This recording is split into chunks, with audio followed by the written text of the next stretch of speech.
Ang nawawalang manok ni Aling Pineng. Naku po, nasaan na kaya si Brownie? Sambit ni Aling Pineng habang palingo-lingo sa kanyang bakuran. Si Brownie ang kanyang paboritong manok, hindi lang dahil sa itlog nitong halos araw-araw, kundi dahil na rin sa kakaiba nitong kulay, talagang kulay tsokolate.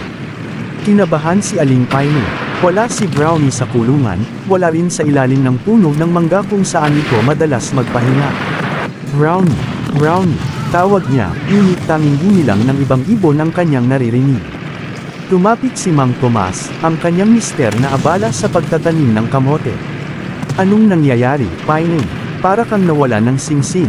Si Brownie, Tomas. Wala si Brownie. Halos maiyak na sabi ni Aling Pineng. Nagkamot ng ulo si Mang Tomas. Baka naman naglayas lang yun. Balik din yun mamaya, gutom din yun. Ngunit hindi mapakali si Aling Pineng. Nagpasya siyang hanapin si Brownie. Tinanong niya ang kanyang kapitbahay na si Aling Bebang na nagwawalis sa labas ng bahay. Aling Bebang, nakita niyo po ba si Brownie? Yung manok pong kulay tsokolate. Nag-isip si Aling Bebang. Kulay tsokolate. Parang may nakita akong aso kanina na may kinakagat na, parang balahibo na brown.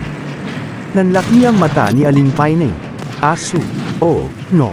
Si Brownie. Dali-dali siyang tumakbo sa direksyon na tinuro ni Aling Bebang. Nakita niya si Dodong, ang irresponsibleng aso ni Mang Kanor, na masayang ninunguya ang isang bagay sa damuhan. Nanlungo si Aling Pineng. Dodong, anong ginawa mo? Lumapit siya at tinignan ang kinakagat ng aso. Hindi niya mapigil ang mapahagalpak ng tawa. Ang masayang ninunguya ni Dodong ay isang lumang tsinelas na kulay brown. Napakamot ng ulo si Aling Pineng. Just go, Brownie, kung saan-saan na ako naghahanap sa'yo. Pumalik siya sa kanyang bakuran, at doon, payapang tumutukan ng butil si Brownie sa tabi ng kanyang palayok ng mga halaman. Brownie, yakap niya sa kanyang manok.